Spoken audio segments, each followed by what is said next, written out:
दोस्तों, वीडियो को पूरा देखें, बहुत मजा आएगा। कहानी एक छोटे से गांव की है जो पहाड़ों के बीच बसा हुआ था। गांव के लोग बहुत ही साधारण जीवन जीते थे और वहां की सड़कें भी बहुत ही सुनसान और खतरनाक थीं। इन सड़कों पर अक्सर बड़े बड़े ट्रक चलाए जाते थे जो दूर दराज के इलाकों से सामान लाते थे। इस गांव में एक भुतहा ट्रक की कहानी मशहूर थी जिसे लोग भूतिया ट्रक कहते थे। गांव के लोग इस ट्रक को देखकर बहुत डरते थे क्योंकि ये ट्रक अचानक कहीं से भी प्रकट होता और फिर गायब हो जाता। यह ट्रक पहली बार तब देखा गया जब गांव के एक ट्रक ड्राइवर श्यामलाल ने रात के समय अपना ट्रक चलाते हुए उसे देखा था। उस रात आसमान में बादल छाए हुए थे और बारिश हो रही थी। श्यामलाल अपने ट्रक में कोयला लादकर एक फैक्ट्री की तरफ जा रहा था। रास्ता लंबा और खतरनाक था। तेज बारिश के कारण उसे बहुत मुश्किल हो रही थी, लेकिन वह अपने ट्रक को धीरे धीरे आगे बढ़ा रहा था। रात का समय था और सड़क पूरी तरह से वीरान थी। अचानक उसने देखा कि उसके पीछे एक ट्रक बहुत तेज गति से आ रहा है। उस ट्रक की हेडलाइटें इतनी तेज थीं कि श्यामलाल को उसकी आंखों में जलन होने लगी। उसने सोचा कि वो ट्रक उसे ओवरटेक करेगा, लेकिन वो ट्रक पीछे ही रहा। श्यामलाल ने अपने ट्रक की गति थोड़ी धीमी कर दी ताकि दूसरा ट्रक ओवरटेक कर सके, लेकिन वो ट्रक अब भी उसकी ही तरह धीमी गति से चल रहा था। श्यामलाल को कुछ अजीब लगा। उसने अपने शीशे में देखा तो उसे वो ट्रक दिखा ही नहीं, जैसे कि वो गायब हो गया हो। वह घबरा गया। उसकी सांसें तेज होने लगी। उसने हड़बड़ी में ट्रक की स्पीड बढ़ा दी, लेकिन तभी अचानक वो ट्रक उसके आगे आ गया। श्यामलाल ने अपनी आंखों पर यकीन नहीं किया। वो ट्रक काले रंग का था। उसकी खिड़कियों में से धुआं निकल रहा था और उसके पिछले हिस्से पर खून के धब्बे थे। जैसे ही उसने ट्रक को पास से देखा, उसके शरीर में ठंडक दौड़ गई। ट्रक का ड्राइवर उसे नहीं दिख रहा था और ट्रक बिना किसी ड्राइवर के चल रहा था। श्यामलाल के हाथ कांपने लगे। उसने ब्रेक मारने की कोशिश की, लेकिन ब्रेक काम नहीं कर रहे थे। ट्रक जैसे जैसे आगे बढ़ रहा था, उसके चारों ओर धुंधलापन बढ़ने लगा। रास्ता अब उसे बिल्कुल भी साफ नहीं दिख रहा था। उसके ट्रक की हेडलाइट्स भी फेल हो गईं। उसके बाद अचानक से वो भूतिया ट्रक फिर से गायब हो गया। श्यामलाल ने चैन की सांस ली, लेकिन तभी उसके ट्रक के इंजन से एक अजीब सी आवाज आने लगी। उसने ट्रक को रोका और बाहर निकला, लेकिन जब उसने ट्रक के बोनट को खोलकर देखा तो उसकी आंखें फटी की फटी रह गईं। ट्रक का इंजन पूरी तरह से पिघल चुका था, जैसे किसी ने उसे आग में जलाकर राख कर दिया हो। वह बहुत डर गया और उसने वहीं से वापस गांव की ओर भागने का फैसला किया।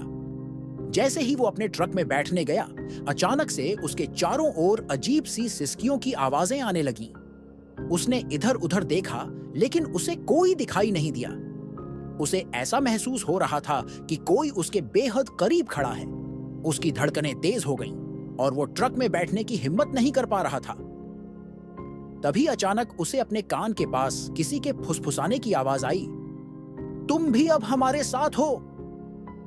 उसकी आंखों में डर साफ झलक रहा था। जैसे ही उसने मुड़कर देखा, ट्रक की खिड़की पर एक साया खड़ा था। उसकी आंखें लाल थीं और उसके होंठ से खून टपक रहा था। श्यामलाल की चीख निकल गई और वो ट्रक छोड़कर अंधेरे में भागने लगा। बारिश तेज हो चुकी थी और वो बेतहाशा दौड़ता चला गया। उसे पता नहीं था कि वो कहां जा रहा है, बस उसे अपनी जान बचानी थी। भागते भागते वो एक पुरानी झोपड़ी तक पहुंच गया जो सड़क के किनारे खड़ी थी। वो झोपड़ी सुनसान और वीरान लग रही थी, लेकिन श्यामलाल के पास कोई और विकल्प नहीं था। उसने दरवाजा धकेला और अंदर चला गया। अंदर बहुत अंधेरा था और चारों ओर धूल जमा हुई थी। श्यामलाल ने जैसे ही अंदर कदम रखा, झोपड़ी का दरवाजा अपने आप बंद हो गया। अंदर अजीब सी बदबू थी और उसे महसूस हुआ कि यहाँ कुछ गलत है। उसने चारों ओर देखा, लेकिन कुछ भी नहीं दिखा। तभी उसकी नजर झोपड़ी के एक कोने में पड़ी। वहां एक पुराना रेडियो रखा था जो खुद ब खुद चालू हो गया। रेडियो से एक पुरानी गजल बजने लगी। श्यामलाल की सांसें थम गईं। उसने रेडियो को बंद करने की कोशिश की, लेकिन जैसे ही उसने उसे छुआ, रेडियो से एक भयानक चीख सुनाई दी। वो चीख इतनी डरावनी थी कि श्यामलाल के कानों में खून उतरने लगा। उसने तुरंत रेडियो छोड़ दिया और दरवाजे की ओर भागा, लेकिन दरवाजा बंद हो चुका था। उसने पूरी ताकत से दरवाजे को धक्का दिया, लेकिन दरवाजा नहीं खुला। उसे अब समझ में आ गया कि वो फंस चुका है। तभी झोपड़ी में एक औरत की परछाई प्रकट हुई। वो औरत सफेद साड़ी पहने हुए थी। उसके लंबे बाल उसकी आंखों को ढंक रहे थे और उसकी चाल बहुत धीमी थी। श्यामलाल पीछे हटने लगा, लेकिन उसके पैरों में मानो ताकत ही नहीं बची थी। वह औरत धीरे धीरे उसके करीब आने लगी। उसकी सांसों की आवाज साफ सुनाई दे रही थी। श्यामलाल के मुंह से आवाज नहीं निकल रही थी। वो चुपचाप देख रहा था कि अब क्या होगा।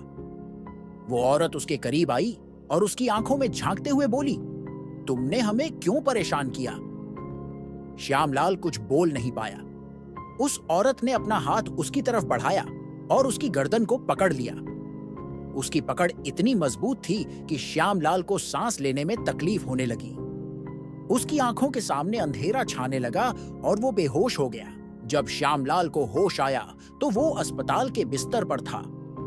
उसके आसपास गांव के लोग खड़े थे। उसे कुछ याद नहीं आ रहा था कि वो वहां कैसे पहुंचा।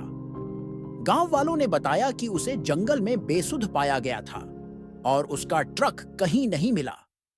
श्यामलाल ने उन्हें भूतिया ट्रक और उस औरत के बारे में बताया, लेकिन गांव वाले उसकी बातों पर यकीन नहीं कर रहे थे।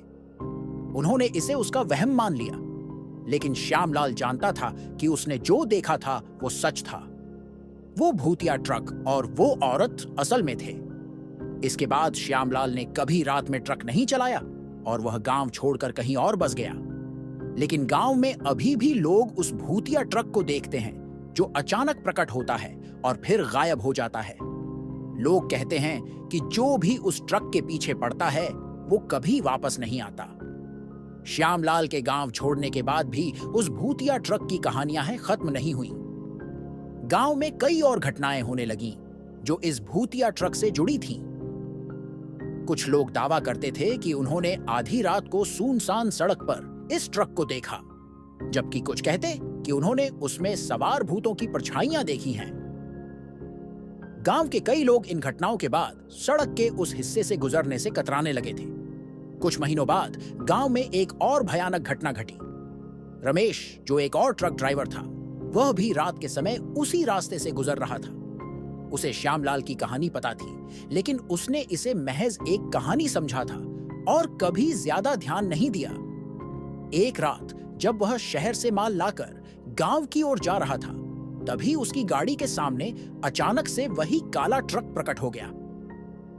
रमेश ने ब्रेक लगाया, लेकिन उसका ट्रक उस भूतिया ट्रक के बहुत करीब आ गया था। उसने देखा कि इस बार भी उस ट्रक का ड्राइवर नहीं था। रमेश के हाथ कांपने लगे, लेकिन उसने साहस जुटाकर ट्रक को पीछे करने की कोशिश की। लेकिन जैसे ही उसने पीछे जाने की कोशिश की, भूतिया ट्रक के हेडलाइट्स उसकी आंखों में तेजी से चमकने लगे और उसकी ट्रक का इंजन अचानक बंद हो गया। रमेश अब पूरी तरह से फंस चुका था। वह ट्रक से बाहर निकलने का सोच ही रहा था कि तभी उसने ट्रक के भीतर किसी की परछाई देखी। वह कोई और नहीं, बल्कि वही सफेद साड़ी वाली औरत थी जो श्यामलाल ने देखी थी। उसकी आंखें लाल थीं और उसके होठों पर वही खून की बूंदें टपक रही थीं।